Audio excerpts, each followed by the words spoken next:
భారతదేశంలో national issues ఎన్నో ఉన్నాయి. కానీ ఈ మధ్య నేషనల్ ఇష్యూస్ కన్నా చిన్న చిన్న ఇష్యూలే నేషనల్ ఇష్యూస్ అయిపోతున్నాయి. కానీ ఇప్పుడు కులం ఒక నేషనల్ ఇష్యూ అయిపోయింది. ఏంటి అంటే మోడీని నీ కులం ఏంటి అని చెప్పేసి సీఎం రేవంత్ రెడ్డి, ఇక్కడి సీఎం మన తెలంగాణ సీఎం రేవంత్ రెడ్డి అనడం. ఇంకో పక్క మీ కులం ఏంటి, మీ రాహుల్ గాంధీ కులం ఏంటి అని చెప్పేసి వాళ్ళు విమర్శించడం. అసలు ఏం జరుగుతుంది? ఈ కులాల చుట్టూ ఎందుకు తిరుగుతుంది? అసలు మనకు ఈ కులాలు మతాలేనా ఇష్యూస్, ఇంకా ఏం లేవా ఈ దేశంలో అనేది ఖచ్చితంగా దీనిపైన చర్చించాల్సిందే. సో నేను ఇప్పుడు ప్రస్తుతం ప్రముఖ నిర్మాత, సినీ రాజకీయ విశ్లేషకులు త్రిపురనేని చిట్టిబాబు ఉన్నారు మనతో పాటు. ఆయనతో మాట్లాడే ప్రయత్నం చేస్తాను. సార్ నమస్తే. సార్ నమస్తే. సార్ మీరు చెప్పండి, ఇప్పుడు కులం, మీ కులం ఏది, మీ కులం ఏది అని చెప్పేసి మాట్లాడుకుంటున్నారు. ఇది కరెక్ట్ అయిన పద్ధతి అంటారా? అసలు కులాలకు అతీతంగా ఉండాలని అందరూ చెప్తూ ఉంటారు. ఈ కాంగ్రెస్ వాళ్ళకి వాళ్ళ డిఎన్ఏ, వాళ్ళకి కులాలు మతాలు విభజించటం, ఆ నెపం ఇంకోళ్ళ మీద నెట్టేయటం వీళ్ళకి అలవాటు. ఇది దౌర్భాగ్యమైన కాంగ్రెస్ పార్టీ ఈ దేశానికి పట్టిన దరిద్రం శని. వాళ్ళు ఈ 70 ఏళ్ళుగా ఇదే చేశారు. ఆంగ్లేయులు ఎలా అయితే విభజించి పరిపాలించారో వీళ్ళు ఈ కులాలను పెట్టుకుని విభజించి లబ్ధి పొందుతూ ఉన్నారు. మతాలని ముస్లిమ్స్ని స్పాన్సర్ చేయటము, దౌర్భాగ్యం చేస్తారు. వీళ్ళకి అసలు మరొకళ్ళని, ఈ కాంగ్రెస్ వాళ్ళకి ఎవరికి కూడా మరొకళ్ళని మీ కులం ఏంటి, మీ మతం ఏంటి అని అడిగే హక్కు కానీ అర్హత కానీ లేదు. ఎందుకంటే వీళ్ళ అధినాయకులు, ఈ కాంగ్రెస్ వాళ్ళ అధినాయకులు నెహ్రూ ఫ్యామిలీ అసలు ఈ దేశ పౌరులు కాదు, వాళ్ళు హిందువులు కాదు, వాళ్ళు హిందువులు కాదు, ఈ దేశ పౌరులు కాదు, ఈ ఈ గాంధీలు కాదు. అన్నీ అబద్ధాలే వాళ్ళ జీవితం అంతా అబద్ధాలే వాళ్ళే. దానికి ఉదాహరణ ఇదే, నేను ఊరినేమో చెప్పడం కాదు, ఇది చరిత్ర. మితాయ్ అని ఆయన నెహ్రూ గారి దగ్గర 16 సంవత్సరాలు పిఏగా పనిచేసిన ఆయన ఒక పుస్తకం రాశాడు. ఆ పుస్తకంలో రాశాడు, గిజాయుద్దీన్ గెయిని అనే ఒక ఆయన ఇక్కడ నుంచి ఆఫ్ఘనిస్తాన్ నుంచి పారిపోయి వచ్చి 1857లో పారిపోయి వచ్చి ఇక్కడ కాశ్మీర్ దగ్గర చేరి వాళ్ళ గంగాధర్ పేరు మార్చుకుని టోపీ పెట్టుకుని అక్కడ నెహ్రీ అనే కాలువ, దాన్ని ఇప్పటికీ ఇప్పుడు దానికి వేరే పేరు, నెహ్రూ కాలువకి దానికి వేరే పేరు ఉంది. ఆ జమునా రివర్ అంటారు, ఇప్పుడు జమునా రివర్ అంటారు. ఆ జమునా రివర్ దగ్గరికి వచ్చి గంగాధరుడు పేరు మార్చుకుని టోపీ పెట్టుకుని నెహ్రీ కాలువ దగ్గర ఉన్న నెహ్రూని అవతారం ఎత్తారు. అవతారం ఎత్తినాక వాళ్ళ అబ్బాయి, వాళ్ళ తమ్ముడు కొడుకైన మోతీలాల్, అక్కడి నుంచి లాల్ పేరు మార్చుకుని మోతీలాల్ ఒక ముస్లిం దగ్గర జూనియర్ లాయర్గా చేరాడు. ఆ ముస్లిం చనిపోయాడు. ఆ ముస్లిం చనిపోతే ఆయన రెండో భార్య, ఆ ముస్లిం లాయర్ యొక్క రెండో భార్య మంచి ధనవంతురాలు, అందగత్తె. ఆవిడ్ని ఈయన పెళ్లి చేసుకున్నాడు, ఈ మోతీలాల్. పెళ్లి చేసుకునేటప్పుడు అప్పటికే ఆవిడకి 2 పిల్లలు ఉన్నారు. అందుట్లో ఒకడు నెహ్రూ మోతీలాల్కి పుట్టినోడు కాదు. మోతీలాల్ ఆమె ముస్లిం లాయర్కి, ఆ ముస్లిం ఆవిడకి పుట్టినోడు వాళ్ళిద్దరికి. అందుకని నెహ్రూ ఒక చోట అంటాడు, by birth I'm a Muslim, by passion I'm a western, by accident I'm Hindu అన్నాడు. ఎందుకు అలా పుట్టినవాడిని ఈయన పెళ్లి చేసుకున్నాడు, కానీ ఆటోమేటిక్ కొడుకు అడాప్ట్ చేసుకున్నారు. ఈ రాహుల్ గాంధీ మాట్లాడతాడు, బుద్ధితో నువ్వెవరు, మీ నాన్న, మీ అమ్మమ్మ, మీ నాయనమ్మ ఎవరికి పుట్టింది? ఫిరోజ్ ఖాన్ పార్సీ ముస్లింని పెళ్లి చేసుకుంది. రాహుల్ గాంధీ, రాజీవ్ గాంధీ, సంజయ్ గాంధీ ఎవరికి పుట్టారు? ఆ పార్సీ ముస్లింకి పుట్టారు. నువ్వెవరికి పుట్టావు? మీ నాన్న ముస్లింకి పుట్టాడు, మీ అమ్మ క్రిస్టియన్కి పుట్టింది, నువ్వు వాళ్ళిద్దరికి వెళ్ళి పుట్టావు. మీకు గాంధీ పేరు ఎక్కడి నుంచి వచ్చింది? గాంధీ బ్లడ్కి మీకు సంబంధం ఏంటి? గాంధీ, మోహన్ దాస్ కరమ్చంద్ గాంధీ బ్లడ్డా? మీరు ఏమన్నా ఆయన బంధువులా? ఆయన కొడుకు? ఏమీ బంధుత్వం లేదు, ఏమీ లేదు. మీకు గాంధీ పేరు ఎలా వచ్చింది? జనాల్ని మోసం చేసి మీరు హిందువులని, మీరు గాంధీలని, మీరు భారతీయులని అన్ని పచ్చి అబద్ధాలని ప్రమోట్ చేసుకుంటూ మీకు అసలు మీ సంకర జాతి మీది. మీరు జాతీయతలోనూ దేశ పౌరులుగాను సంకరమే, మతంలోనూ సంకరమే, మీ పేర్లలోనూ సంకరమే. మీకు అసలు మీ వీళ్ళని అధినాయకులుగా వాళ్ళ అధినాయకత్వంలో బతుకుతున్న ఈ కాంగ్రెస్ వాళ్ళకి అసలు ఇంకోళ్ళ గురించి ఇంకోళ్ళ మతము కులం గురించి మాట్లాడే అర్హత యోగ్యత ఉండాలి, సిగ్గు శర ఉండాలి వీళ్ళకి. వీళ్ళు ఇలా వాగుతూ ఉంటారు, వాగి మనం మాట్లాడినా మిగతా వాళ్ళు మరి వాగినప్పుడు ఇలా సులువు ఇలా గాలివాగుడు అయినప్పుడు మాట్లాడతాం కదా, మాట్లాడగానే అదిగో మతం మతం అంటారు అని అనిపించి మతం అని ఇంకోళ్ళ మీద తోటి వీళ్ళ బతుకంతా అంతే. కాంగ్రెస్ బతుకంతా ఈ జీవితం 70 సంవత్సరాల పాలనలో వాళ్ళు ఎన్ని నాశనాలు. ఇవాడు ముస్లిం వక్తు బోర్డు ఏంటి, వక్తు బోర్డుకి ఎవరిచ్చారు ఈ అధికారాలు? కాంగ్రెస్ ప్రభుత్వంలో కదా. ఇష్టం వచ్చినట్టు వాళ్ళు ఇష్టం వచ్చేట్టు ఇప్పుడు ఈ చోటును కూడా ఇది మాది అనొచ్చు వాళ్ళు. అనేస్తే మనం ఎక్కడ వాదించాలి? వాళ్ళ కోర్టులోనే.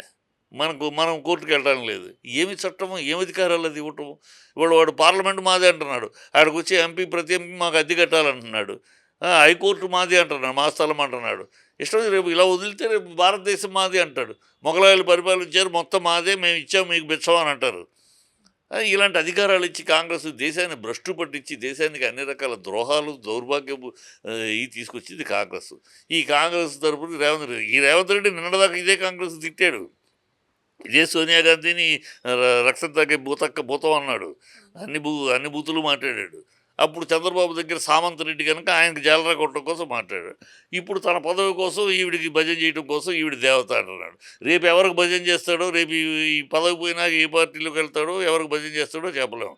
సో ఇలాంటి వాళ్ళు ఇలాంటి వాగులు వాగటము. కానీ సార్ మనకు పండిట్స్ అని చెప్పేసి అంటే ఎప్పుడైతే ఆర్టికల్ 370 ఈ టైంలో వాళ్ళు ఇక్కడికి వచ్చారు, అక్కడి నుంచి వచ్చిన వాళ్ళే ఈ పండిట్స్, ఈ గాంధీ ఫ్యామిలీ అని చెప్పేసి అంటున్నారు కదా. వీళ్ళు కట్టించిన కథ ఇది. ఇది రిటర్న్ డాక్యుమెంటెడ్ బుక్ అమ్మా ఇది. ఇది మిగతా ఆయన దగ్గర నెహ్రూ గారి దగ్గర 16 ఏళ్ళు పనిచేసిన వాడు, పిఏగా పనిచేసి అతను ఆత్మకథ రాశాడు. ఆయన రాసిన కథలో రికార్డెడ్ ఇవన్నీ.